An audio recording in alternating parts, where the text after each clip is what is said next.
नमस्कार मित्रांनो, मी सत्यनारायण सौरे तुम्हा सर्वांचं मनपूर्वक स्वागत या आपल्या यूट्यूब चॅनलवर।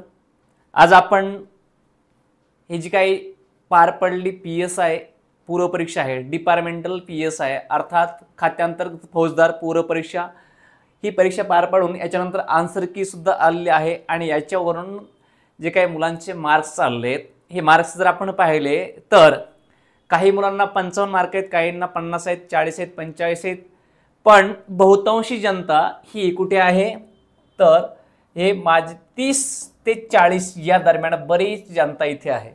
आणि याच्यात जर आपण ॲक्युरेसी काढायची म्हटलं तर 35+ खाली बरीच आहेत एक। त्यामुळं एक सर्वांच्या पुढे एक प्रश्न आहे की आपण अभ्यास करायचा का, म्हणजे मुख्य परीक्षा अभ्यास करायचा का? बरं, करायचा तर मार्क्स किती आहेत ते मार्क्स आता समजा काही जणांचे मार्क्स कमी आहेत, ठीक आहे, काही जणांचे 33 मार्क आहेत, 35 आहेत, 40 आहेत, 38 आहेत। मग ही जी रेंज आहे या रेंजमधल्या यांना एक द्विधा अवस्था आहे। मोस्टली आपण जर पाहिलं म्हटलं तर 35च्या आसपासचे जे काही आपले जवान आहेत यांना मार्क्स 35, 36, 37, 33, 34 असे मार्क्स आहेत। त्यांची द्विधा मनस्थिती आहे की अभ्यास करायचा का नाही आहे। त्यांना एक आत्ताच सांगणं आहे, याच्यामध्ये सेकंड की येईल, त्याच्यामध्ये एका दुसरा मार्क्स खालीवरी होऊन जाईल, पण जे आत्ता असणारा जे काही तुमचे मार्क्स आहेत, जर मी एक सांगू शकतो की 35+ असणारे जे सर्वजण आहेत ते माझ्या दृष्टीने सेफ आहेत। 35+। कोणी काही म्हणत असेल, मार्केटमध्ये वेगवेगळे चर्चा असेल, कोणी म्हणत असेल मला एवढे मार्क आहेत, ज्यांनी परीक्षा दिली नाही ते 50 मार्क सांगतात, ज्यांनी दिली नाही तेच सांगतात 50 मार्क आहेत, ठीक आहे। त्यामुळे आहेत 55 मार्क आहेत। मला जे असं बरेच जणांचं माझं बोलणं झालं 40 आहेत, 35 आहेत, 50 आहेत, पण मी 40+ खूप कमी ऐकलेत। मी ऐकतो जास्तीत जास्त मार्क हे 30 ते 40च्या मध्ये आहेत। मग मी त्याच्यामुळेच सांगितलं की 35+ असणाऱ्या मुलांनी अभ्यास करायला काही हरकत नाही आहे, कारण याच्यामध्ये तुमची जी काही एक्झाम असेल ती माझ्या अंदाजानुसार फेब्रुवारीमध्ये होऊ शकते। माझ्या अंदाजानुसार फेब्रुवारीच्या एंडमध्ये किंवा 15 फेब्रुवारीच्या नंतर अशी होऊ शकते एक्झाम। शुअर शॉट 15च्या आधी होऊ शकत नाही आणि 15 मार्चच्या नंतरही होऊ शकत नाही। म्हणजे 15 फेब्रुवारी ते 15 मार्च याचा अर्थ ही 28-29 फेब्रुवारीच्या आसपास, 25 फेब्रुवारी ते 5 मार्च या दरम्यान किंवा 10 मार्चपर्यंत या दरम्यान तुमची मुख्य परीक्षा होऊ शकते। तुम्हाला जे मुख्य परीक्षेचं आपण एक सेशन हे घेतलं होतं, अभ्यास कसा केला पाहिजे, स्ट्रॅटेजी, PYQ विश्लेषणचं आपण घेतलं होतं प्रीचं।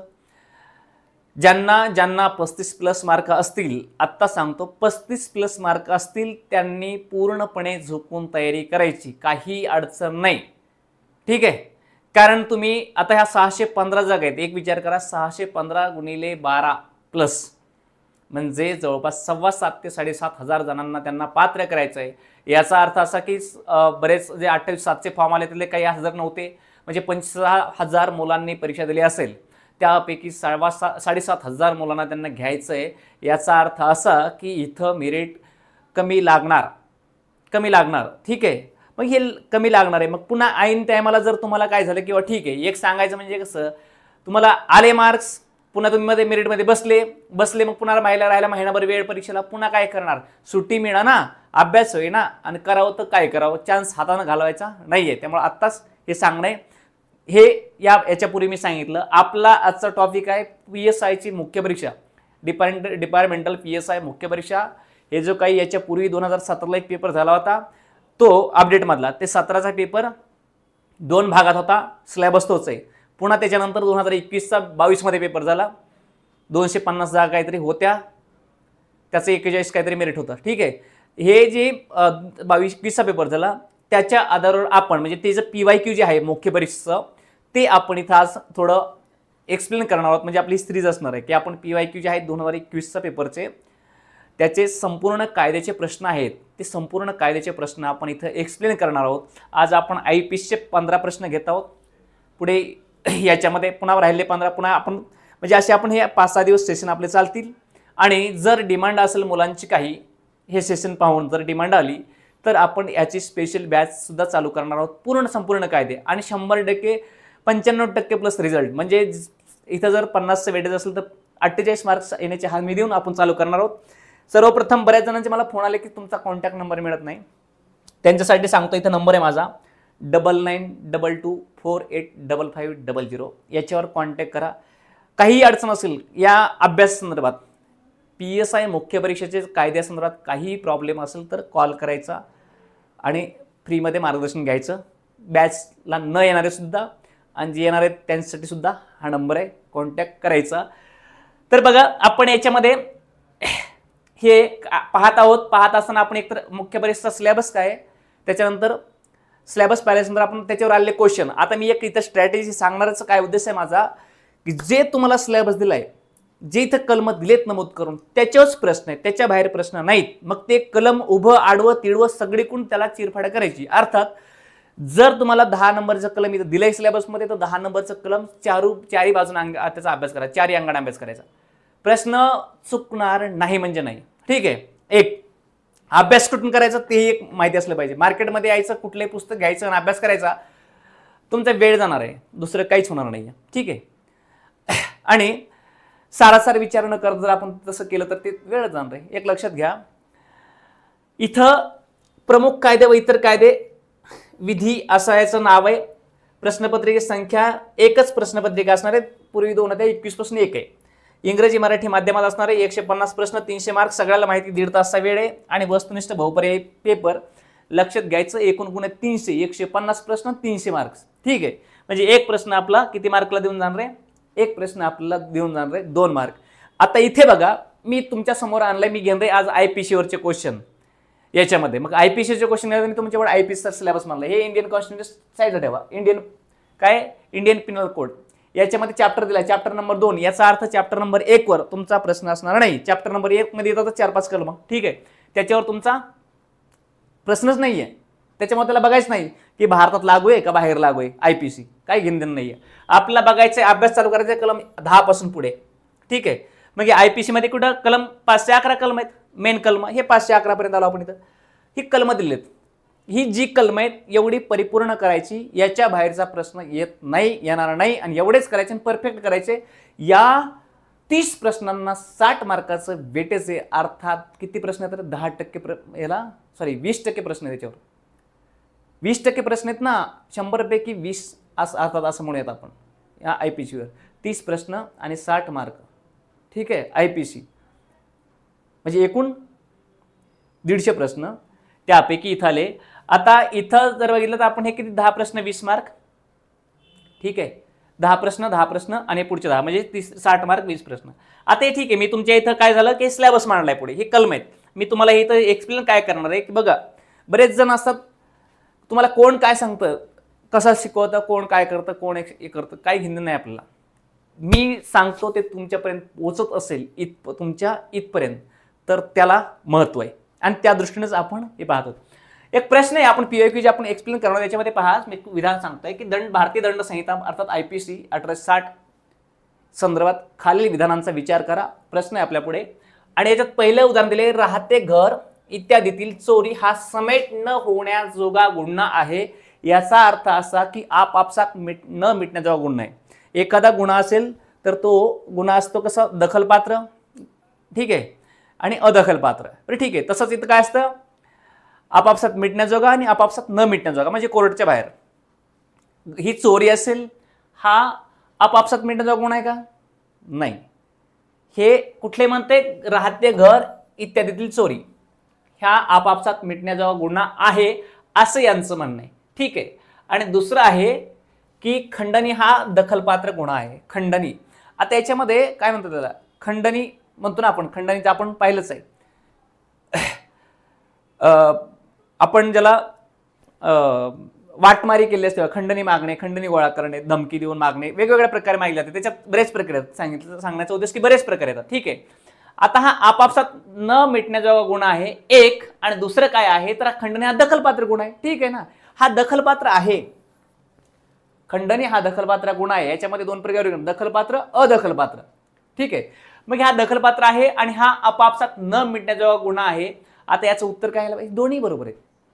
लक्षात घ्या, हे चोरी जे आहे ना, कलम बघा 378 याच्यामध्ये हे जे प्रकरण चालू होतं, मालमत्तेसंदर्भात अपराध, चोरी सांगितली, चोरीची व्याख्या सांगितली आहे आणि याची शिक्षा सांगितली कुठं, हे 379 मध्ये. किती शिक्षा सांगितली चोरीची? 3 वर्ष किंवा द्रव्यदंड किंवा दोन्ही असे. आता याच्यामध्ये बदल करून विचारत होते की 3 वर्षे आणि दंड, तर तिथं किंवा आणि असे शब्दप्रयोग असतात, ते खूप काळजीपूर्वक लक्ष ठेवावं लागतात. ठीक आहे. आता याच्यामध्ये आपण बघितलं 378 हा प्रश्न आपल्याला आहे आणि हा खंडणीचा प्रश्न कुठे? 383 85 या ह्याच्यावर आलेला आहे. आता इकडे यायचं आपण. इथं प्रश्न आहेत 336 64 66 376. ठीक आहे. 377 इथं प्रकरण संपलं. ते कोणतं प्रकरण संपलं आपलं? हे म्हणजे मानवी शरीराविरुद्ध अपराधाचं प्रकरण संपलं. पुढे 378 83 इथं चालू होते. ठीक आहे. मग 378 83 हाच भाग आहे. 388 381 म्हणजे कुठून चोरी. आता चोरीबद्दल सांगितलंय, कुठून चोरी केली जाते? 83 79 मध्ये 78 मध्ये फक्त चोरी सांगितली, 79 मध्ये त्याची शिक्षा सांगितली. पुढं घरातून चोरी किंवा कुठल्या क्षेत्रातून चोरी केली याबद्दल तरतुदी केल्यात. मग आपल्याला अभ्यास कुठला करायचा आहे? 378 ते 83 करायचा आहे. 84 करायचा नाही, प्रश्न येणार सुद्धा नाही. 85 करायचं नाही, 86 काही घेणं नाही, डायरेक्ट 90 ते 95. आता तुम्हाला माहिती दरोड्याची व्याख्या सांगितली कुठं? 91. ते शिक्षा 95. खुनासहित दरोडा 96. म्हणजे हे जे सांगितलं ना आपला खुनासहित दरोडा विचारणार 95 396 विचारणार आहेत. आपला 397 98 आपला प्रश्न येणार नाही, ते करायचं नाही. ठीक आहे. आता हा प्रश्न इथं आपल्याला आलेला आहे. याचं दोन्ही पर्याय बरोबर. आता एक पुढचा प्रश्न बघा की भारतीय दंड संहिता 1860 अन्वये खालीलपैकी अयोग्य विधान त्यांनी निवडायला सांगितले. अयोग्य कोणतं आहे? एक 3 स्टेटमेंट बघून घ्या. लोकसेवक कायदेशीर कर्तव्य बजावत असताना त्याला अटकाव करणे हा गुन्हा आहे. ठीक आहे. आपण म्हणतो ना कायदेशीर, आपण काय म्हणतो की म्हणजे कायदेशीर कर्तव्य बजावत असताना अटकाव आणणे म्हणजे तुम्ही लोकसेवकाला अडथळा आणणे किंवा लोकसेवक कायदेशीर काम करत असताना तुम्ही त्यांची हुजत घालणे. मग एखादा लोकसेवक असेल, उदाहरणार्थ तुम्ही आता डिपार्टमेंटमधले, तुम्ही एखादे कायदेशीर कार्य करत असताना तुमच्या जर विरोधात कोणी म्हणजे एखादी कृती करत असेल, तुमच्या कर्तव्य पार पाडताना अडथळा आणत असेल, तर तो तुम्ही गुन्हा दाखल करू शकता त्यांच्यावर. हे तुम्हाला माहितीच आहे. आणि हे कुठं सांगतंय? आपलं कलम 186 मध्ये सांगितलं बघा. 186 मध्ये सांगितलं ना, ही तरतूद बघा 186. पुढे लोकसेवकाला सहाय्य करणे विधिवत बंधनकारक आहे. कोणत्याही लोकसेवकानं जर एखाद्या खाजगी व्यक्तींना सहकार्य मागितलं असेल तर ते करणं कायद्यानुसार त्या व्यक्तीवर बंधनकारक असते. मग त्या लोकसेवकाने मदत मागितली असताना जर ती व्यक्ती करत नसेल तर तो सुद्धा काय असतो? गुन्हा असतो. आलं लक्षात? म्हणजेच बंधनकारक असताना तो टाळणे हा गुन्हा आहे. ठीक आहे. मी पण बरोबर आहे. आणि हे पुढचंच कलम सांगितलं 187. ठीक आहे. आता पुढे अधिकाराशिवाय केलेल्या लोकसेवकाच्या आदेशाची अवज्ञा करणे हा गुन्हा आहे. आता थोडंच लक्षात घ्या. आपलं विचारलंय किती? 386. विचारलंय किती? 387. विचारलंय किती? 388. पण आता लक्षात घ्यायची बाब अशी की जे 388 विचारले ना मित्रांनो इकडे बघा, हे जे आपला अधिकाराशिवाय केलेल्या लोकसेवकाच्या आदेशाची अवज्ञा करणे असं जे विचारलंय, हे कुठे विचारलंय? आपला 388 ला. हे सिरियल विचारलं. पण लक्षात घ्या, फरक लक्षात घ्या. 188 वर प्रश्न विचारला. आता हे शिक्षा पण आहे. 3 महिने असेल, इथे 1 महिना असेल किंवा इकडं 6 महिने असेल. ही शिक्षेवर विचारू शकतो, ह्याच्यावर कसाही प्रश्न येऊ शकतो. पण इथं लक्षात घ्या, आता एक विचार, कायदे अधिकाराशिवाय हा शब्द खूप महत्वाचा आहे. शिवाय हा शब्द खूप महत्वाचा आहे. एखाद्या लोकसेवकाला कायदेशीर अधिकार आहेत आणि त्याने जर काय केलं, आदेश काढलाय आणि त्या आदेशाची अवज्ञा केली असेल तर तो गुन्हा आहे. पण अधिकाराशिवाय केलेला आदेश म्हणजे मला अधिकारच नाही आणि मी जर आदेश दिला तर माझ्या आदेशाची अवज्ञा केली तर ते गुन्हा होत नाही. आणि तेच परीक्षेला विचारले, मग आपण असा एक शब्द मिस करतो. ठीक आहे ना, शब्द मिस करतो.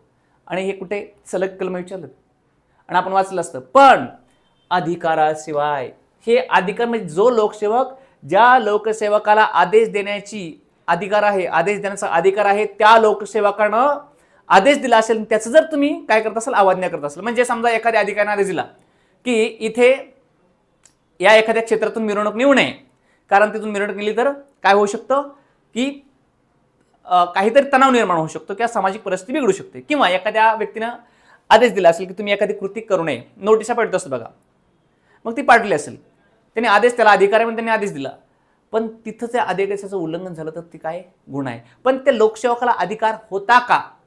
बरोबर आहे ना. जर अधिकार होता, त्याच्या अधिकाराचा त्याने वापर करून आदेश दिलाय, त्याचा भंग करणे, पण अधिकाराशिवाय जर तुम्ही आदेश देत असाल तर ते भंग गुन्हा होत नाही. म्हणून आपलं स्टेटमेंट हे चुकीचं आहे, कारण ही मांडणीच चुकीची आहे. इथं काय माहिती का अधिकारशिवाय, इथं त्याच्यात धडधड म्हटलंय कलम 86-188 ला की ज्या काय अधिकाऱ्यास कायदेशीर अधिकार आहे, कायदेशीर आदेश देण्याचा अधिकार आहे, त्याने जर आदेश दिला असेल तर असे. म्हणजे इथं कायदेशीर अधिकाराशिवाय म्हणतंय, म्हणजे हे चुकीचं आहे. म्हणजे आपलं उत्तर काय, आपलं उत्तर हे 3 नंबर आहे, लक्षात ठेवा. हे असं. आणि हे प्रश्न कशावर विचारलं, 186, 87, 88 वर प्रश्न आहेत. आता आपल्या सिलेबसमध्ये हे आहेत का दादांनो, आपण बघूया. ठीक आहे, 100 कितीवर विचारलंय बघा. इकडं मित्रांनो माझ्याकडे इकडे बघा, lawful authority of public servant 177, 79, 80, 82, 86, 87, 88 प्रश्न येते इथं. ठीक आहे, 86 वर, 87 वर, 88 वर प्रश्न विचारले आणि 88 मधलं चुकीचं स्टेटमेंट दिले आणि तुम्हाला फसवण्यासाठी खाली दिले की यापैकी नाही. ठीक आहे, एक लक्षात घ्या. आता हा आपण प्रश्न पाहिला, हे तुम्हालाही माहित असेल. आता मी परत प्रश्न दाखवणार नाही किंवा परत हे दाखवणार नाही किंवा प्रश्नाच्या बाहेर आहे की प्रश्नाच्या मध्ये. ठीक आहे, प्रश्न कलमाच्या बाहेर नाही, हे लक्षात द्या. आता दुसरं आपलं विचारलं, भारतीय दंड संहिता अंतर्गत कलम 379 चोरी या गुन्ह्यासाठी कोणती शिक्षा आहे. आता लक्षात घ्या मित्रांनो, इथं काय विचारलं त्यांनी, 379. आता 378 नुसार चोरी आहे आणि 379 मध्ये काय सांगितले, चोरीबद्दल शिक्षा. आणि मी तुम्हाला आता सांगितलं, आता लक्षात घ्या, याच्यावर 2 प्रश्न आहेत ना, आहे का नाही, याच्यावर 2 प्रश्न आहेत. आता पण हे जे आहे ना, हे 378 नाही आहे प्रॉपर, याची सारांश आहे. 378 ला व्याख्या सांगितली.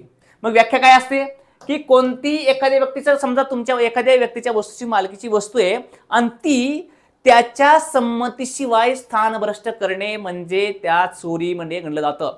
आता एखादी वस्तू कुणाची असते, ती आपण त्याच्या जागेवरून संमतीशिवाय त्या जागेवरून उचलली, आपण चोरी झालं, ती चोरी होते कायदेशीररित्या. ठीक आहे, स्थानभ्रष्ट करणे म्हणजे जागेवरून हलवणे. आणि चोरी फक्त काय जंगम मालमत्तेची होऊ शकते, स्थावर मालमत्तेची नाही. स्थावरमध्ये जी भूसंलग्न आहे, अशी समजा दगड आहे जमिनीमध्ये, ती स्थावर नाही, काय स्थावर मालमत्ता आहे, पण ती भूमीपासून वेगळं केलं आपण, जंगम झाली. झाड आहे स्थावर मालमत्ता आहे, पण ती तोडलं की चोरी झाली. ते चोडून वेगळं केलं, भूमीपासून वेगळं केलं की तो काय झाला, तो चोरी या प्रकारात येतो. म्हणजेच एखादी वस्तू कायदेशीर मालकीमध्ये आहे एखाद्याच्या आणि त्या मालकाच्या संमतीशिवाय स्थानभ्रष्ट करणे म्हणजे स्थानापासून वेगळी करणे, चोरी. ठीक आहे, म्हणजे चोरी या आपण कायदेशीररित्या पाहिलं तर खूप म्हणजे डिफिकल्ट, म्हणजे ह्याच्या असं म्हणता येईल की आपण नॉर्मली जर एखाद्याच्या संमतीशिवाय एखादी वस्तू उचलली असेल तर ती चोरी होऊ शकते. ठीक आहे ना, संमतीशिवाय वस्तू उचलणे, स्थानबद्ध करणे किंवा हलवणे, कुठूनही त्याच्या स्थानभ्रष्टमध्ये सगळं आलं. ठीक आहे, आता इथे विचारलं की भारतीय दंड संहिता 79 चोरीबद्दल विचारले. आता घरातून चोरी, इकडून चोरी, तिकडून चोरी, थोडीशी व्याख्यात बदल आहे. चोरीची व्याख्या झाली पण घरातून शिक्षात बदल आहे. आपण काय म्हटलं लक्षात घ्या की गुन्ह्यासाठी किती शिक्षा आहे. 378 ला सांगितली चोरीची व्याख्या, चोरी म्हणजे काय, आणि 379 मध्ये सांगितलंय काय, शिक्षा. आता लक्षात घ्या बघा, इथून प्रकरण चालू होतं कोणतं, मालमत्ते संबंधी अपराध, याच्या आधी शरीरासंदर्भात 377 पर्यंत. आता इथे शिक्षा सांगितली 3 वर्ष पर्यंत, 3 वर्षापर्यंत, म्हणजे त्याच्यापेक्षा कमी होऊ शकते, 5 महिने, 6 महिने, वर्ष, 2 वर्ष, 3 वर्ष, पण 3 वर्षापेक्षा जास्त होऊ शकत नाही. मग 3 वर्षापर्यंत किंवा दंड किंवा दोन्ही, आता ऑप्शन मध्ये इथं, किंवा द्रव्यदंड असा किंवा दोन्ही होऊ शकते. ठीक आहे, आता 3 वर्षापर्यंत म्हणजे कामाला आहे. आपल्या परीक्षेला हे महत्वाचं आहे बघा, एखाद्याला 6 महिने होईल, 3 महिने होईल, 2 महिने होईल, किती होईल, पण आपल्याला परीक्षेत काय महत्वाचं आहे, सूर्य पूर्वेकडनं गोतो, त्या पूर्वेला पूर्वच का म्हणायचं, काही घेणं नाही आपल्याला. 3 वर्षापर्यंत होती ना, ठीक आहे ना, कमाल मर्यादा आहे. किमान नाही सांगितली, ते 1 महिन्यात देतील. कमाल मर्यादा विचारली आपला आणि ते महत्वाचं आहे. मग इथं आपलं काय सांगितलं, 3 वर्ष. किती कोणती शिक्षा आहे, आता इथं त्यांनी टिपिकल वर्ष दिले आणि आपल्या इथं हाईस्ट मर्यादा किती आहे, ती लिहायची आहे. ठीक आहे ना, तिथं असं सांगितलं का 1 वर्ष 3 वर्ष, नाही सांगितलं. 1 वर्ष 3 वर्ष सांगितलं ना, तर तिथं प्रश्नाचं स्वरूप वेगळं असतं, म्हणजे मिनिमम किंवा मॅक्झिमम, किमान किंवा कमाल असं दिलेलं असतं. पण इथं किमानचं सांगितलंच नाही आपल्याला, 3 वर्षापर्यंत असं म्हटलंय. म्हणजे कमी किती नाही माहिती, ते न्यायाधीश ठरवल, त्या गुन्ह्यानुसार असेल, ते न्यायाधीशाला तो अधिकार असतात. ठीक आहे, मग हे आपल्या परीक्षेला विचार 300 बघा, 378 किती 2 प्रश्न आहेत, 78 79 ला. पुढे प्रश्न विचारलाय की खालील विधानांचा विचार करा. 12 वर्षाखालील स्त्रीवर बलात्कार केल्याबद्दलची शिक्षा 12 वर्षापर्यंत वाढू शकते. एक, आता जेवढा कमी वयाच्या मुलीवर स्त्रीवर जर बलात्काराचा गुन्हा घडत असेल तर तेवढी गंभीर शिक्षा असते. हे आपलं कॉमन सेन्सचा भाग आहे. ठीक आहे ना. मग 12 वर्षापर्यंत असू शकते का? नाही. तुम्हाला बी कळणार माहिती की 12 वर्षापर्यंत जास्त असते बाबा. ठीक आहे. पुढे सांगितलंय फारकेच्या काळात पतीने पत्नीशी तिच्या परवानगीशिवाय, हा शब्द खूप महत्वाचा आहे बरं मित्रांनो, लैंगिक समागम केल्यास कारावास शिक्षा होऊ शकते जी 2 वर्षापेक्षा कमी नसते. ठीक आहे. आता लक्षात घ्या, हे आपल्याला कलम सांगतं किती? हे कलम सांगतंय आपला 376 AB, 376 A, 376 AB, 376 B असं कलम आहेत. ठीक आहे ना. पुढे आता याच्यामध्ये शिक्षा आहे का? हे 12 वर्ष नाही मित्रांनो, इथे 20 वर्ष लिहायचं. 20 वर्षापर्यंत ते जन्मठेप असं आहे थोडक्यात. खाली काय सांगितलंय? परवानगीशिवाय, बरोबर आहे, आणि 2 वर्ष पण बरोबर आहे. ठीक आहे. परवानगीशिवाय बरोबर आहे आणि 2 वर्ष सुद्धा बरोबर आहे. याचा अर्थ पहिलं चूक आणि दुसरं बरोबर आहे. ठीक आहे. पहिलं चूक आणि दुसरं बरोबर दिलेलं आहे. आता हे आपल्याला याच्यामध्ये कुठं विचारलंय? 376 B. ठीक आहे. म्हणजे हे कशावर कलम आहेत? आपल्याला मानवी शरीराविरोधी अपराध या संदर्भात कलम आहेत. आणि त्याच कलमा आपल्याला 2 प्रश्न विचारलेत, 2 स्टेटमेंट आहेत, दोन्ही कलमावर, म्हणजे एकाच कलमाच्या उपकलमावर आहेत. ठीक आहे. आता याच्यामध्ये ही नंतर दुरुस्ती केलेली आहे. 20 वर्ष म्हणजे वाढ कमी जास्त हे जे कलम लावलेत 376 ABCD ABCD, JS Verma committee Nirbhaya प्रकरण 2012 नंतर JS वर्मा कमिटी आली, त्या कमिटीने हे शिफारस केल्या, त्यानुसार ही कलम लागली 349 आणि 376 ला. ठीक आहे. आता याच्यामध्ये ABCD असे उपकलम आहेत आणि एला पुन्हा AB जोडले. ठीक आहे. पुढे हे B नंबर. आता ह्याच्यामध्ये कळलं आपलं, मग काय आपलं स्टेटमेंट 2 नंबरचा बरोबर आहे. आपला प्रश्न आलाय 376 वर. कुठं आलाय? 376 वर प्रश्न आहेत. 378 वर प्रश्न आलाय. म्हणजे तुम्हाला आता मी तुम्हाला एक सांगतो, जे कलम दिलेत ना तिथं 511 पैकी 101 कलम दिलेत, इथे 100 असतील की 110 पर्यंत. याच्यामध्ये जे त्यातमध्ये पण अभ्यास जास्त कुठं करायचा आहे, ज्यांच्यावर जास्त फोकस. बघा, जे गंभीर घटनेचे गुन्हे आहेत ना, जे तुम्हाला दैनंदिन फेस करावे लागतात, दैनंदिन घटनेशी संबंधित आहे, चोऱ्या, दरोडे, हे बलात्काराचे प्रकरण, कुठे असले दरोडे गुन्हे, हे जास्त घडतात. म्हणजे मानवी आणि शरीराविरोधी मानवी शरीर आणि मालमत्तेविरोधी अपराध जास्त घडतात. तर त्या संदर्भात प्रश्न जास्त विचारले जातात. एक सेन्सचा भाग आहे आपला. आता हे मी इथं तुमच्या समोर आणलंय. हे एक आपलं मागणी होती, काही जणांचे मुलांचे आपले आहेत, खूप त्यांनी रिक्वेस्ट केली होती, नाहीतर मी हा विषय थोडाच थांबवला होता. तर त्यांची होती की मागणी की आपण चालू करा. तर मी या संदर्भात थोडा विचार करतोय. इथं 25 डिसेंबर तारीख दिली आहे, पण याच्यामध्ये जवळपास 27-28 डिसेंबर याला होईल, तोपर्यंत मी यूट्यूबला सेशन घेणार आहे. आणि जर आपले एक 20-25 जरी जणांची आपल्याला मागणी आली की आपण चालू करावी म्हणून, तर आपण ही चालू करणार आहोत. या संदर्भात असं की आपण डेली 3 तास सेशन घेणार आहोत. इथे 3 तास सेशन घेणार आहोत आणि हे कालावधी असणार आहे याचा किती? 50 दिवसाचा. म्हणजे 2 महिने असलं तर त्याच्यामध्ये सुट्ट्या असतात, रविवारी सुट्टी आपली असेल. आणि याच्यामध्ये आपण ही संपूर्ण परिपूर्ण कायद्याची बॅच घेणार आहोत. परिपूर्ण कायद्याची बॅच, ज्याच्यामध्ये तुमचा म्हणजे आउट ऑफ मार्क, कायदा ह्या विषयामध्ये आउट ऑफ मार्क कसे मिळतील याच्या प्रयत्नानं, त्याच अनुषंगाने मी हे घेणार आहे. त्यासाठी इथं मी तुम्हाला हे सांगितलं. याच्यामध्ये आता मी स्वतः आहे, याच्यामध्ये बरेच MPSC मुख्य इंटरव्ह्यूपर्यंत म्हणजे जाऊन आलेलो आहे. त्याच्यामध्ये मी आणि प्लस मी लॉ जवळपास 3 वर्ष झालं लॉ शिकवत होतो. त्याच्यामध्ये आता PSIचा गेला लॉ पण डिपार्टमेंटचा आहे. ठीक आहे. तर या अनुषंगाने हे आपण चालू केलेत. हेच म्हणजे तुमची एक्झाम होईपर्यंत हा अनलिमिटेड भाग असणार तुमच्यासाठी. जोपर्यंत एक्झाम होत नाही, एक्झामच्या आधी 2 दिवसांनाच आपण बॅच स्टॉप करणार आहोत. म्हणजे आधी संपलं, 2 महिने 50 दिवसाचा कालावधी झाला, परीक्षेला 15 दिवस बाकी, तरी आपण रिव्हिजन घेणार आणि आता अशापर्यंत चालू करणार आहोत.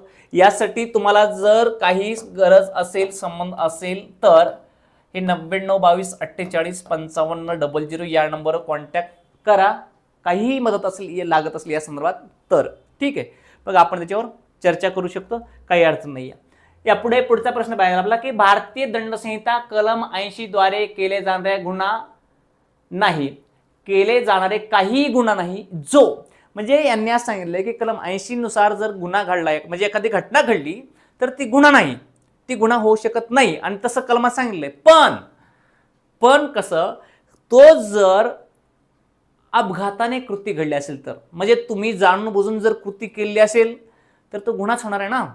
ठीक आहे. मग कलम 80 काय सांगतं की आपण एखादी कृती करत असताना, आपण एखादी कायदेशीर कृती करत असताना, म्हणजेच सर्व प्रकारची काळजी घेऊन कोणताही गुन्हेगारी उद्देश नसताना आपण जर एखादी कायदेशीर कृती करत असू आणि अपघाताने जर एखाद्या व्यक्तीला त्याचा दुष्परिणाम म्हणून एखाद्या व्यक्तीला इजा होत असेल तर तो गुन्हा नाही.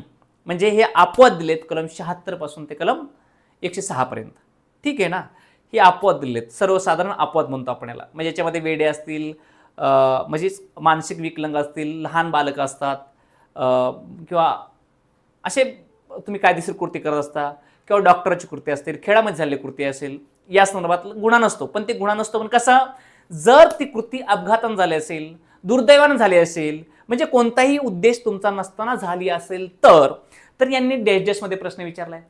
मग तो अपराध गुन्हा नाही. पण कधी गुन्हा नाही, जर ती दुर्दैवाने झाली असेल, जर ती अपघाताने झाली असेल, दूषित मनाने झाली असेल तर तुमच्या मनात काय तर दोष दूषित आहे, तुमची जाणबुजून कृती करता तुम्ही, नाही याला मारायचंच. मग जवळ आपण मुद्दामून समजा एक लाकूड तोडायला घेतलं तुम्ही, कोराडेस दांडा जवळून तो आला की आपण कोराडेस दांडा मारला, मुद्दाम तुटलाय, आपल्याला माहिती आहे आणि याचा उडलक त्याला लागणार आहे, हे दूषित म्हणे किंवा जाणबुजून तुम्ही करतात ते, तर असं तो अपराध आहे का? नाही. अनावधानाने, अपघाताने अशी जर कृती झाली असेल तर तो गुन्हा नाही. मग आपलं हे नकोय, आपला ड नकोय, ते गुन्हेगारी हेतूने नकोय. आपलं हे गुन्हेगारी हेतून झालं तर प्रत्येक कृती अपराध असते ना. मग आपला क पण नकोय, कुठे क पण नकोय, आपला ड पण नकोय. आपलं उत्तर काय राहिलं? अ आणि ब. आपलं उत्तर आहे अ आणि ब. अपघाताने झाला असेल तरीही गुन्हा नसतो, किंवा दुर्दैवाने, सेम तेच, हे गुन्हा नसतो. ठीक आहे. म्हणजे एक उदाहरण बघा, तेच उदाहरण याच्यापूर्वीचे परीक्षेला आलं होतं, म्हणजे या आपल्या जनरल PSI ची परीक्षा होती त्याला, की अपघाताने घडला, ते लाकूड तोडणारा त्याचं उदाहरण दिलं होतं. तो लाकूड तोडत असतो कायदेशीर काळजी घेऊन, संपूर्ण कायदेशीर काळजी घेऊन तोडत असून अनावधानाने ते अचानक तुटतं, दुसऱ्याला जाऊन लागतं, ते अपघातात त्याला जी इजा होते किंवा त्याचा मृत्यू होतो, गुन्हा नसतो. ठीक आहे, गुन्हा नसतो. हे संरक्षण आहे. आपला प्रश्न विचारलाय 300 कितीवर आहे आपला? हा 80 वर आहे, कलम 80 वर. पुढचा प्रश्न आहे 6 नंबरचा. भारतीय दंड संहिता 1860च्या तरतुदी डॅश डॅश अन्वये तरतुदीनुसार खालीलपैकी कोणती विधाने बरोबर आहेत? प्रत्येक मृत्यू हा खून नसतो. स्टेटमेंट आता मी सांगतो. इथे घ्या, मी इथे येतो, पुढे याला इथे घेतो. हे जगात होणारे सगळे मृत्यू हे झाले काय? मृत्यू. ठीक आहे, या इकडे. प्रत्येक मृत्यू हा खून नसतो. स्टेटमेंट 1. अपघातामध्ये गुन्हेगारी हेतू उपस्थित नसतो. बरोबर आहे. हे स्टेटमेंट सुद्धा बरोबर आहे. मी सांगतो मला हे स्टेटमेंट पण बरोबर आहे. कसं? अपघातामध्ये गुन्हेगारी हे उपस्थित नसतो. आता तुम्ही चलत चलत जाताना तुमची गाडी ठोकली आणि अपघात झाला, तुम्ही गुन्हेगारी हेतून झाला का? नाही. आता अपघातामध्ये काही जण मरतात, काही जण अपंग होतात, काही जणांना इजा होते. ठीक आहे, होतो का ते? म्हणजे गुन्हेगारी हेतू असतो का? नसतो. अपघात हा नजर चुकीने किंवा दुर्दैवाने किंवा अपघाताने झालेली कृती असते. ठीक आहे ना. मग अपघातामध्ये गुन्हेगारी हेतू उपस्थित नसतो. ठीक आहे. पुढे भारतीय दंड संहिता 1860 1 जानेवारी 1862 रोजी लागू झाली. स्टेटमेंट बरोबर आहे. हे तर फॅक्च्युअल आहे, हे फॅक्ट आहे, याच्यात काही नाही. भारतीय दंड संहिता 1860च्या कलम 84 अंतर्गत वेडेपणा, 84 अंतर्गत वेडेपणा हे संरक्षण नाही. आता मी तुम्हाला काय सांगितलं? कलम 76 पासून कलम 106 पर्यंत संरक्षण दिले सगळ्यांना. म्हणजे कुणाकुणाला संरक्षण आहे? 7 वर्षापेक्षा खाली लहान बालकाला संरक्षण आहे, 7 ते 12 मधलं संरक्षण आहे, अपंग, आता मी तुम्हाला सांगितलं अपघाताने झालेली कृतीला संरक्षण आहे, वेडेपणाला लोकांना संरक्षण आहे. आता जर भारतीय दंड संहिता 1860च्या कलम 84 मध्ये काय सांगितलं की एखादी व्यक्ती जर काय करत असेल, एखादी व्यक्ती वेडी असेल, की तिची मानसिक अवस्था अशी की आपण काय करतो त्यालाच कळत नाही, की अशी वेडी असेल ना, की ज्याला कळत नाही की आपण काय करतो, आणि त्या व्यक्तीने तुम्हाला मारलं आणि तुम्ही त्याच्यामध्ये पाय फ्रॅक्चर झाला समजा, मग तुम्ही गुन्हा दाखल करता त्याच्या विरोधात. तुम्ही त्याच्या विरोधात गुन्हा दाखल करता पण काही होणार नाही, कारण म्हणजे ती प्रोसेस चालेल. पण त्याने ते सिद्ध केलं की मी त्यावेळेस काय करतो हे माझ्या येत नाही. मग कसं दाखवणार? मला काहीच कळत नव्हतं. हे बघा 3 वर्षापासून मी गोळ्या खातोय वेडेपणाच्या आणि माझी डॉक्टर सर्टिफिकेट ट्रीटमेंट चालू आहे. तो त्याच्यातून सही सलामत सुटतो बाहेर, कारण 84 नुसार काय संरक्षण दिलेलं आहे. वेडेपणाला संरक्षण आहे आणि इथं नाही म्हणतंय. ठीक आहे, म्हणून हे स्टेटमेंट कसं आहे मित्रांनो, चूक आहे. इथं आहे असतं बरोबर होतं, कारण हे संरक्षण आहे अंतर्गत. वेडेपणा हा संरक्षण आहे 84 नुसार. 83 नुसार 7 ते 12 बालक, 82 नुसार 7 वर्षापेक्षा लहान बालक. ठीक आहे, 80 नुसार आपण त्या अपघाताचं पाहिलं. याच्यामध्ये आपण पहा पुढे 87 कुस्ती समजा 87, पुन्हा 90 नुसार डॉक्टरांचं ते डॉक्टरने केले कृती 88, 90, 88, 89, 90. हे जी कृतीत ना, ह्याला काय असतं, संरक्षण आलेलं आहे. आणि बरं ह्यांनी आता कृती केली, त्यांना आपलं वेडा माणूस आहे मग तुम्हाला मारायचं का? त्यांना नाहीये. तुम्ही पण त्याच्यापासून बचाव करू शकता. हे जे ना कलम 80, 81, 82, 83, 84, 85 ही जी कलम आहेत ना, म्हणजे 82, 83, 84, 85 या कलमामध्ये जे काही तरतुदी आहेत, 82 नुसार लहान बालकाने कृती केली अपराध नसते. मग लहान बालक तुमच्या टोकऱ्यात दगड घाल, तुम्ही गेले मरून, मग मरायचं का? नाही, तुम्ही पण बचाव करू शकता. तुम्हाला प्रत्येक खाजगी व्यक्तीला अधिकार आहे की हे लहान बालक, म्हणजे ज्यांना ज्यांना संरक्षण दिले ना, लहान बालकाला संरक्षण आहे 7 पेक्षा खाली, 12 पेक्षा खाली, अपंग व्यक्ती, पुढे 85 नशा केलेली व्यक्ती, दारू पिदाडे, यांच्यापासून बचाव करण्याचा अधिकार तुम्हाला कलम 98 नुसार आहे. 98 नुसार तुम्ही प्रतिकार करू शकता तुमचा जीव वाचवण्यासाठी. ठीक आहे, पण किती प्रतिकार? आवश्यक तेवढा. जेवढं आता ते समोरून गोळी घालायला लागले, मग तुम्ही गोळी घालू शकता, कारण त्यानं केलेली कृती अपराध नाही. ते येडे काहीच कळत नाही, गोळ्या घालायला लागले डायरेक्ट उठून. तुम्ही एक लबा किंवा त्याच्यावर त्याला अशी हानी करा की ते तुमच्यावर तुमचा जीव घेणार नाही. ठीक आहे, 98 नुसार तुम्ही सुटू शकता बाहेर. जसं 96, 84 नुसार हे सुटतात, तसं 98 नुसार तुम्ही सुटू शकता. तुम्हाला बचावाचा अधिकार आहे ना 98 नुसार. ठीक आहे, मग हे कोणाला बचावाचा अधिकार आहे? हे 82, 83, 84, 85 जे आहेत यांना सगळ्यांना अधिकार आहे, यांच्यापासून बचण्याचा अधिकार आहे. ठीक आहे, मग आपलं उत्तर काय यायला पाहिजे? अ ब क बरोबर आहे. ठीक आहे, अ ब क बरोबर आहे. ड नाही, कारण इथं आहे म्हटलं असतं तर वरलीपैकी सर्व बरोबर आलं असतं. चला पुढे. आता इथं आपण मी सांगतो एक्सप्लेन करून, प्रत्येक मृत्यू हा खून नसतो.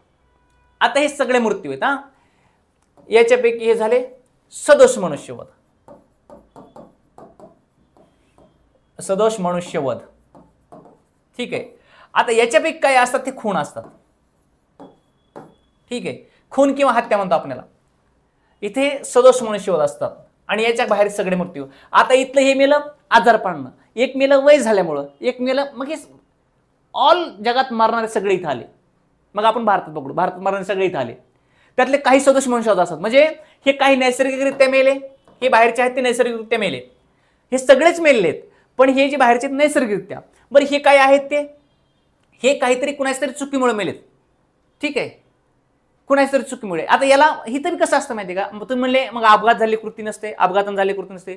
तुम्ही काळजीपूर्वक कृती केली असेल तर तो अपघात. आता तुम्ही काय माहिती, तुम्हाला माहिती की हे बघा, ही आपली गाडी समोर आहे, समोरच्या रस्त्यातून गाडी जात नाही, एकूण 2 व्हीलर चालते, एकूण 4 व्हीलर आहे मोठी, आणि एकूण गाडी बसत नाही तरी आपण गाडी घालते. आपल्याला माहिती की बाबा ही जर आपण इथून गाडी घातली तर ते 2 व्हीलरला ठोकू शकते, 2 व्हीलरला ठोकलं की ते पडू शकतं, पडलं की डोक्याला जखम होते, मरू शकतं, ही आपल्याला कळतंय, तरी आपण गाडी घालतो मध्ये.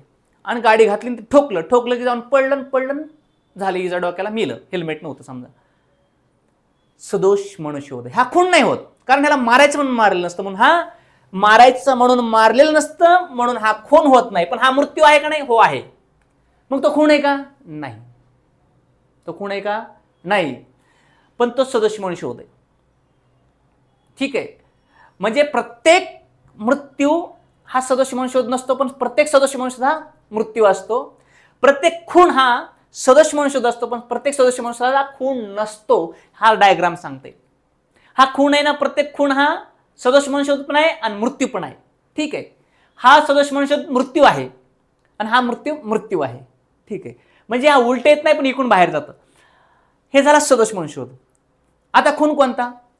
मला माहिती, याला जर मी मारलं तर, मी याला जर मारलं, ही जर मी गोळी झाडली की ते मारणार आहे, मला माहिती आहे.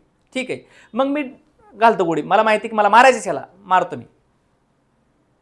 ते ठरवून केली कृती ना. खून म्हणजे ठरवून केलं असतं की याला मारायचंच, याला ठार करायचं, खून. ठीक आहे, मग इथं सदोष मनुष्यवध कशाला म्हणायचं? आता खून म्हणजे सदोष मनुष्य बी होतो, खून बी होतो. पण खून सदोष मनुष्यवध म्हणजे काय? मारायचं याला मारायचं म्हणून नाहीये, पण आपण ही कृती केली हा मरू शकतो ह्याची जाणीव आहे. जर आपल्याकडनं ही आपला माहिती बंदुकीशी खेळायचं नाही, समोर माणसं आहेत, लागू शकते, एखाद्याला मरू शकतो, कोण मारणार आहे माहित नाही, तरी तुम्ही खटाखटा करा, गेली उडाली गुडून लागली दुसऱ्याला, सदोष मनुष्यवध आहे. तुम्हाला माहिती नाही परिणाम काय होऊ शकतो. एखाद्या कृतीचा परिणामाची जाणीव असताना ती गोष्ट करणे, त्याच्यातून जर एखादा मृत्यू होत असेल ते सदोष मनुष्यवध असतो. ठीक आहे. खून मारायचं म्हणून मारणार, ठरवून मारलेलं असते, आणि मृत्यू हा प्रत्येक मृत्यूच असतो. ठीक आहे. मग हे यातला फरक आहे. चला या पुढे इकडे. भारतीय दंडसंहितेच्या तरतुदीनुसार खालीलपैकी कोणते विधान बरोबर आहेत. प्रवृत्त केल्याचा गुन्हा सिद्ध करण्यासाठी प्रवृत्त केलेले कृत्य काही मर्यादेपर्यंत आवश्यक आहे. काहीच मर्यादेपर्यंत आवश्यक नसतं. एखादा आपला बघतो बघा, आपण ऐकतो की एखाद्यानं फाशी घेतली आणि काय त्याच्या विरोधात गुन्हा झाला की हे ना मृत्यूस प्रवृत्त केलं, एखाद्यानं काय केलं, प्रवृत्त केलं, फाशी घेण्यास प्रवृत्त केलं, मग ते एक्सपायर झालं.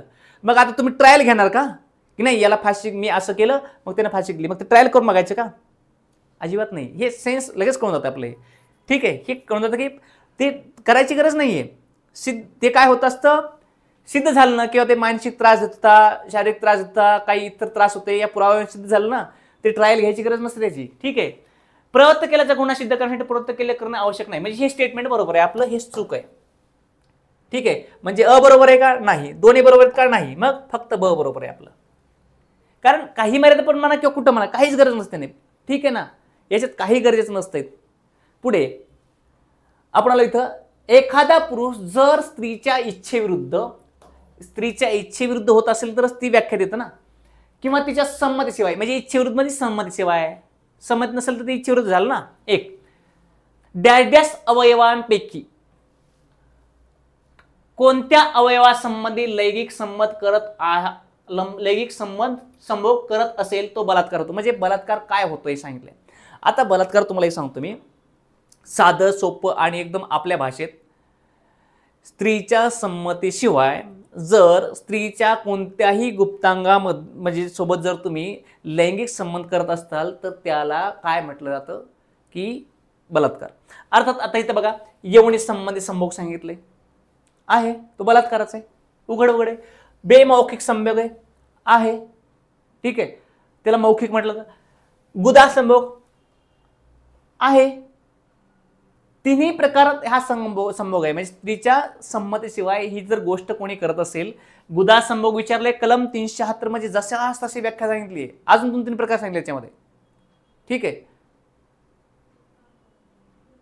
मग हे संभोग तिन्ही प्रकारामध्ये आहे. कुठे आहे? तिन्ही प्रकारात आहे. हे आपले ए बे क अ ब ग उत्तर आहे. ठीक आहे. हे आता प्रश्न बघा कसा विचारलाय. हे शिकवताना लाजायची गरज नाही, कायदा आहे जे आहे ते. आता एवढं याच्या अजून डीपमध्ये प्रश्न विचारला जाऊ शकतो, तो आपण शिकताना डीपमध्ये शिकणार आहोत. ठीक आहे. हे विचारतात, खूप डीपमध्ये विचारतात. प्रश्न आहे तुमच्यासमोर हा बघा. मग याचं 3 नंबर उत्तर आहे आपलं. किती? 1 नंबर. खालील विधाने काळजीपूर्वक वाचा. प्रश्न बघा डबल तिथं आलाय.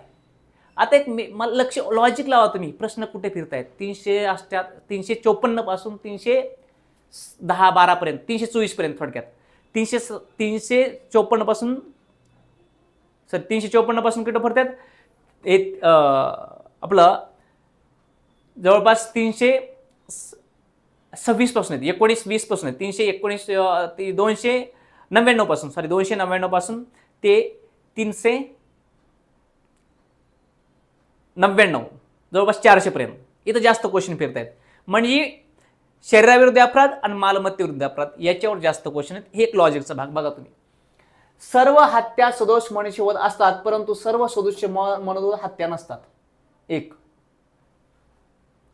म्हणजे सर्व हत्या म्हणजे हत्या हे आलं, ह्या सदोष मनुष्यवध असतात. म्हणजे सदोष मनुष्यवध जरा मोठा झाला, परंतु सर्व सदोष मनुष्यवध हे हत्या नसतात. आता बघा इथं म्हटलं आपण हत्या म्हणजे खून, आणि हे झाला सदोष मनुष्यवध. ठीक आहे. आता सर्व हत्या सदोष मनुष्यवध आहेत का? नाही. सर्व हत्या सदोष मनुष्यवध आहेत, कारण हे सगळे सदोष मनुष्यवध आहेत. यातल्या याच्यापैकी काही हत्या आहेत. ठीक आहे. आता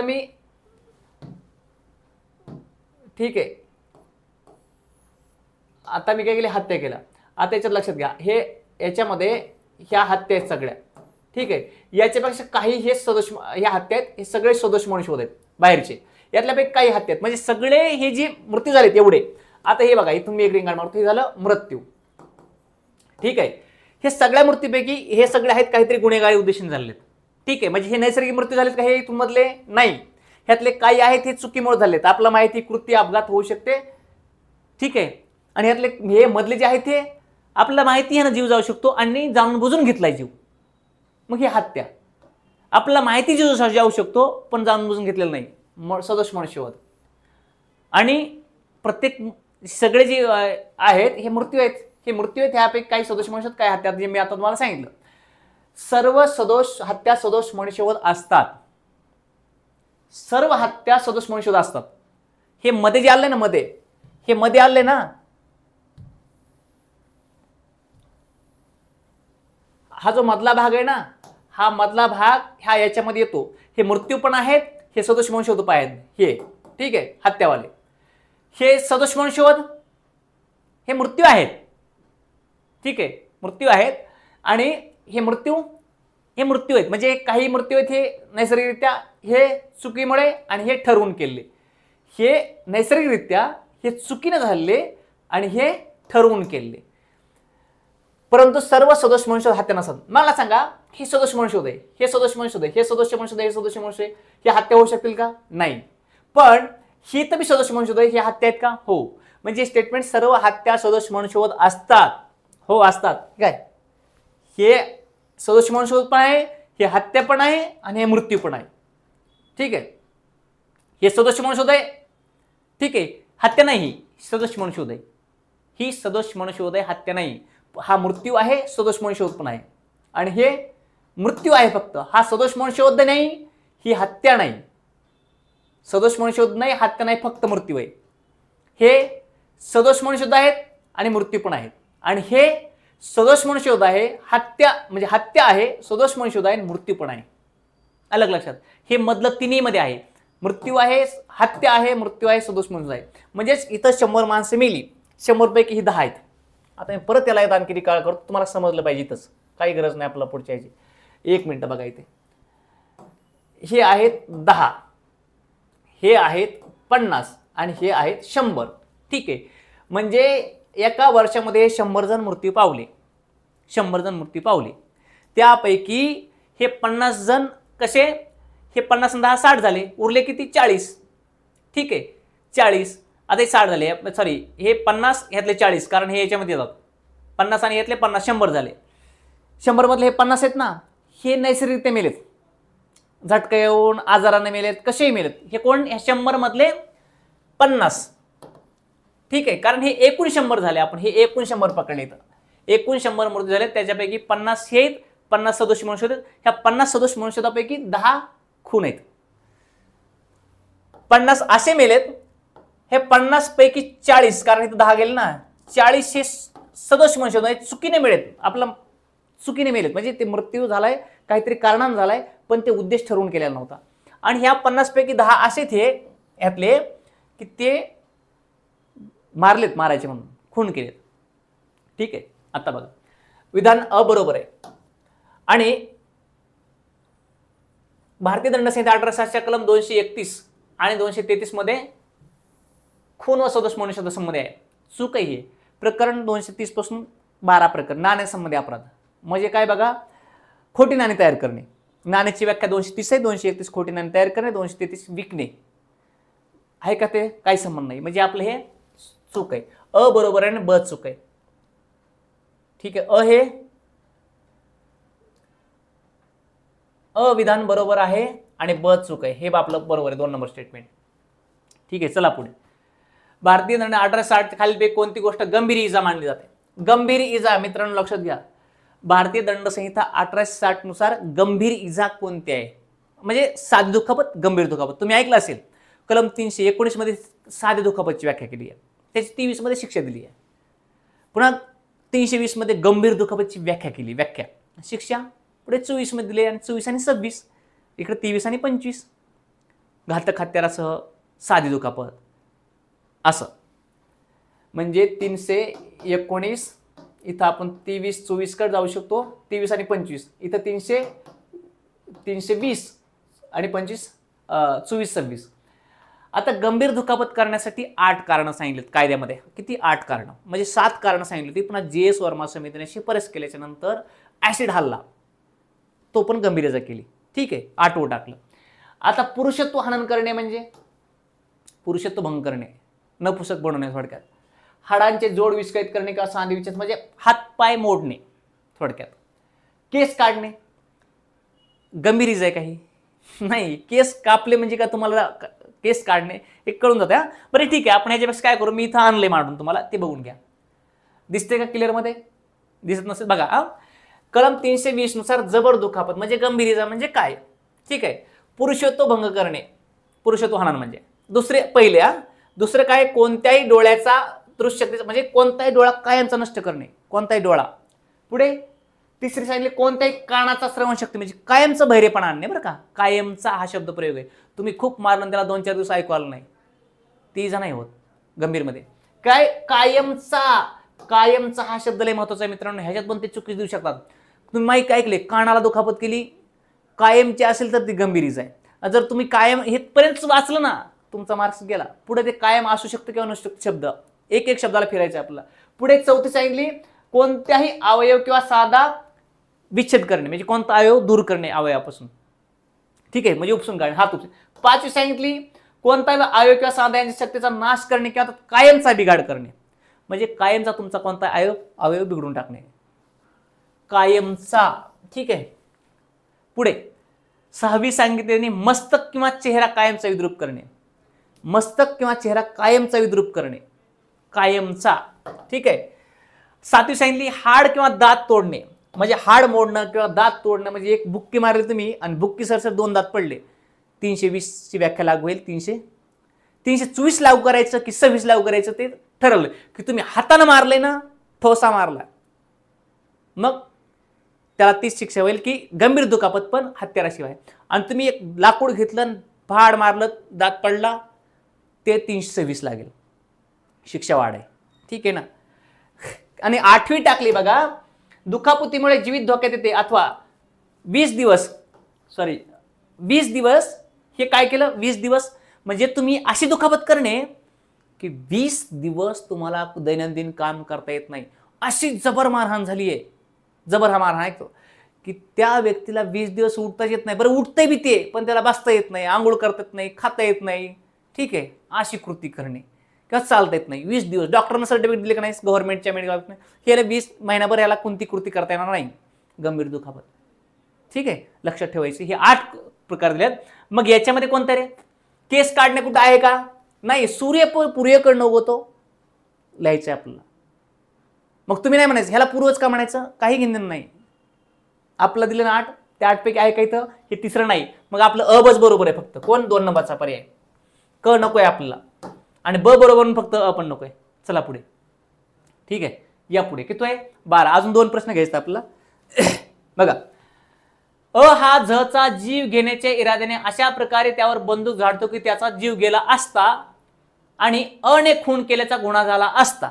म्हणजे मी आता असा माझा उद्देश आहे की त्याला ठार मारायचंय म्हणून मी बंदूक काढतो, ताणतो आणि गोळी मारतो. मी गोळी मारलं ते काय होणार आहे? मरणार आहे. मी मगाशी काय सांगितलं तुम्हाला, जर त्या व्यक्तीला मी ठरवलं की ह्याला ठार मारायचं, मी गोळी घेतली, धाडकन मारली, पण ती चुकल्यावर ते वाचलं. ठीक आहे, पण त्याला लागले असतं तर मेलं असतं. मेलं का ते? नाही. खून झाला का? नाही. 304 झालं का? नाही. 302 झालं का? नाही. पण मग 306 झाला का? 304 नाही. 304ला पण तो मारायलाच पाहिजे, पण कसा मारायला पाहिजे? मला त्याला नाही मारायचं, आता मी याला मारायचंय. मी ठरलं की मी आहे हा, याला मला मारायचंय. ठीक आहे, मग मी गोळी झाडली, धाडकन गोळी झाडली, याला मारलं, हे मला खून 302 लागेल.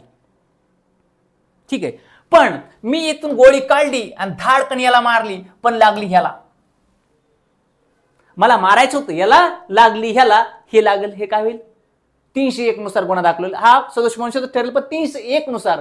मला मारायचा उद्देश आहे दुसऱ्याला, पण मरतोय तिसराच, तर तोही सदोष मनुष्य होतोच, पण 301 नुसार.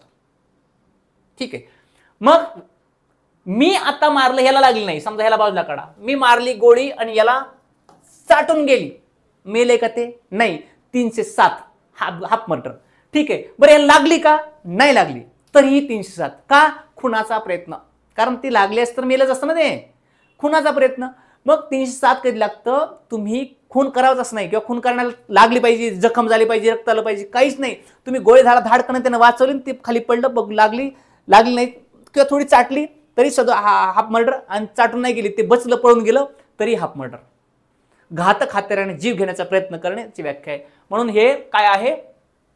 जीव गेला असता तर अण आहे, खुना केला असता तर कोणता खुना होतो? सदोष मनुष्य होतो का? नाही. सदोष मनुष्यचा प्रयत्न होतो का? नाही. खून होतं का? नाही. खुनाचा प्रयत्न कलम 307 IPC कलम 307. ठीक आहे. मग याच्याच प्रश्न येणार नाही आपल्याला. चला पुढे गेलो आपण. जो कोणी खून करतो तो डॅशच्या शिक्षेस पात्र आहे. लक्षात घ्या, साधं लॉजिकचा प्रश्न आहे. मला एक सांगा माझ्या मित्रांनो, अरे सगळे प्रश्न चोरी, दरोडा, खून आणि मृत्यू सदोष मनुष्य, तुमचे आतापर्यंत 15 प्रश्न बघितले, त्याच्या बाहेर कुठे गेले? 2 प्रश्न सोडले, 180 वरचे एक, 84 वरचे एक, 180 फक्त 80, हे 2 सोडले, बाकी काय इथंच फिरतो ना आपण शरीर आणि मानवावर. मग आपला त्या दृष्टीने अभ्यास करायचा ना, कशाला फापड बसारा करायचा आहे? देहदंड असतो का? नाही, प्रत्येकालाच देहदंड नाही. तुम्ही जर खून केला तर सगळ्याला देहदंड नाही, कुणाला 10 वर्ष म्हणजे 20 वर्ष कारावास आहे, कुणाला आज जन्मठेप आहे, कुणाला मृत्यूदंड बी, ते खुनाच्या प्रकारानुसार आहे. जन्मठेप का फक्त? नाही, जन्मठेप बी नाही. म्हणजे देहदंड म्हणजे फाशी नाही आणि फक्त जन्मठेपही नाही.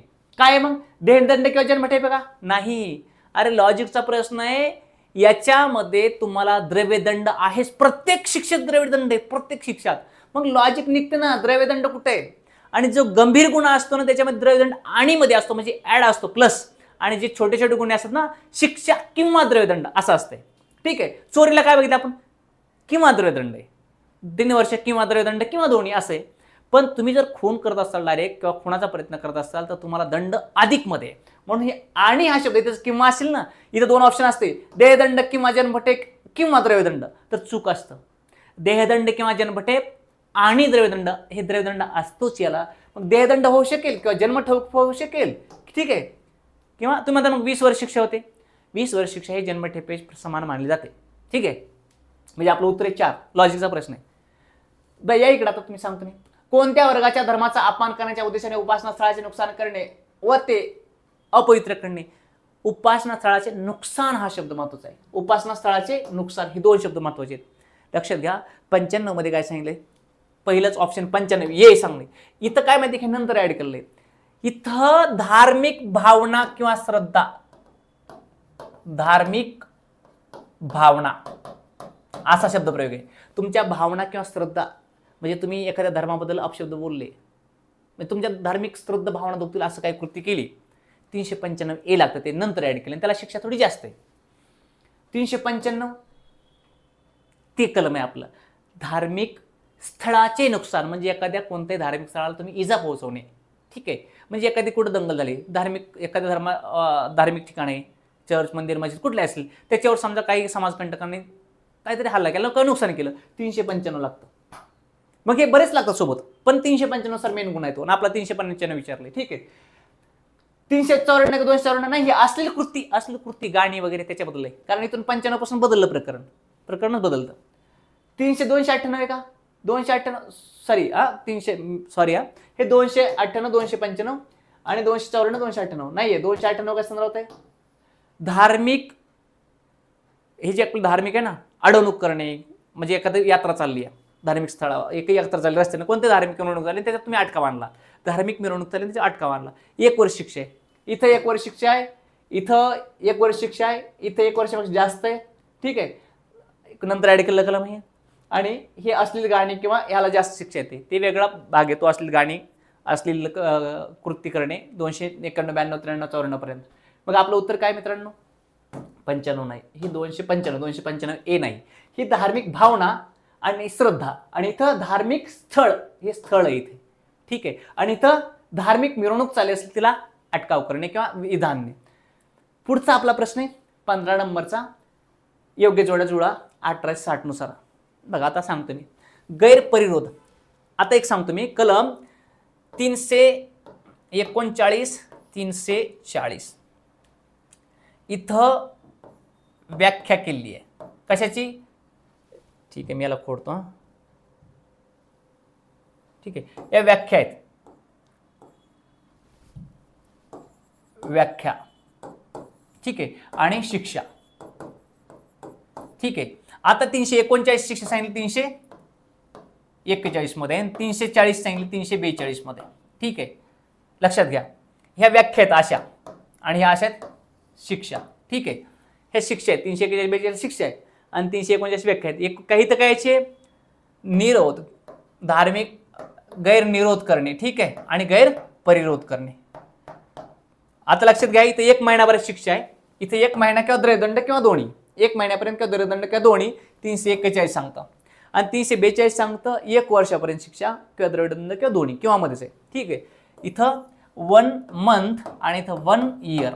आता लक्षात घ्या, इथं दुसरी गोष्ट 39 आणि 40 मध्ये काय फरक आहे. हे परिरोध कुठे आहे, इथं दिसते का रे कुठं तुम्हाला 39, हे 40 आहे, 340 एला 2 आहे, ठीक आहे, एला 2 आहे, एला 2 असणार ऑप 101 आहे आपला 3 नंबर उत्तर आहे. तरी लक्षात घ्या, बल प्रयोग करणे म्हणजे बळाचा वापर करणे. जबर दुखापत आपण पाहिली का रे मित्रांनो, हो पाहिली ना. जबर दुखापत तेव्हा काही 320 ला आहे, म्हणजे आपला बला 4 पाहिजे, बला 4 असणं ऑप्शन एकच आहे. इलिमिनेशन मेथड उत्तर नाही ते, थांबा तरी. अपहरण करणे 362-63, कारण 360 पासून चालू होतं हे, 3 ला 3 आहे इथे, आणि बलप्रयोग 349 आणि फौजदारी पात्र बलप्रयोग 350, म्हणजे फक्त बलप्रयोग याची व्याख्या 49 नाही आणि फौजदारी पात्र बलप्रयोग 50 मध्ये काय, फौजदारी गुन्हा घडेल असा बलप्रयोग करणे, ठीक आहे, म्हणजे त्याच्यापासून काहीतरी नुकसान होणे तेव्हा त्याला फौजदारी पात्र म्हणतात. म्हणजे आपलं उत्तर 3 आहे. पण आता तुम्हाला मी सांगतो याचा फरक कसा, निरोध आणि परिरोध. आता मी समजा मी आहे हा, ठीक आहे, या रस्त्याने चाललोय, हा रस्ता जायचा आहे कोणता, सार्वजनिक रस्ता. वैयक्तिक खासगी असेल तो गुन्हा होत नाही. सार्वजनिक रस्त्याने जात असताना इथे एक व्यक्ती येते आणि मला अडवते, काय या रस्त्याने जात असताना मला त्या रस्त्याने जाऊ देत नाही सार्वजनिक ठिकाणच्या. मग तुम्ही तिकडून कुठून मी जा, पण इथून जायचं नाही. हे झालं 339. फक्त मी रस्त्याने चाललोय, मग तुम्ही इकडे जाऊ शकता महागारी, इकडे जाऊ शकता, फक्त इकडे जायचं नाही. याला म्हणायचं 339 नुसार गैरनिरोध म्हणायचं याला. आणि याची सांगितली व्याख्या 341 मध्ये, आणि याला 1 महिन्यापर्यंत शिक्षा किंवा द्रव्यदंड. हेच जर आता बघा, हे झालं 341, 39-41. आता 340 आहे ना, आणि ह्याची 42 व्याख्या. आता मी आहे, मी इथून चाललोय, ठीक आहे, मग एक व्यक्ती येते, मी इथून चाललोय, ही एक व्यक्ती येते, ठीक आहे, मी चाललोय रस्त्याने इकडे, ही व्यक्ती येते इथं आणि मला कोणत्याच दिशेने जाऊ देत नाही, कुठेकडे जायचं नाही, इथून हालायचं नाही, इकडे जायचं नाही, तिकडे नाही, तिकडं नाही, इकडे नाही.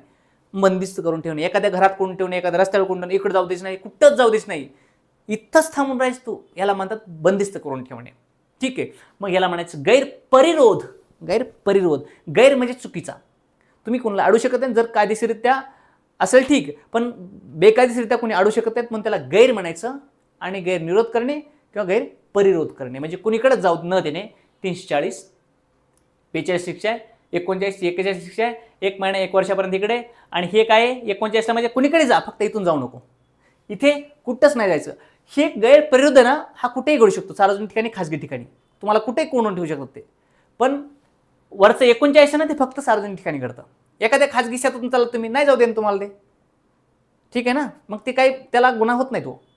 हा भाग आहे याचा, ठीक आहे.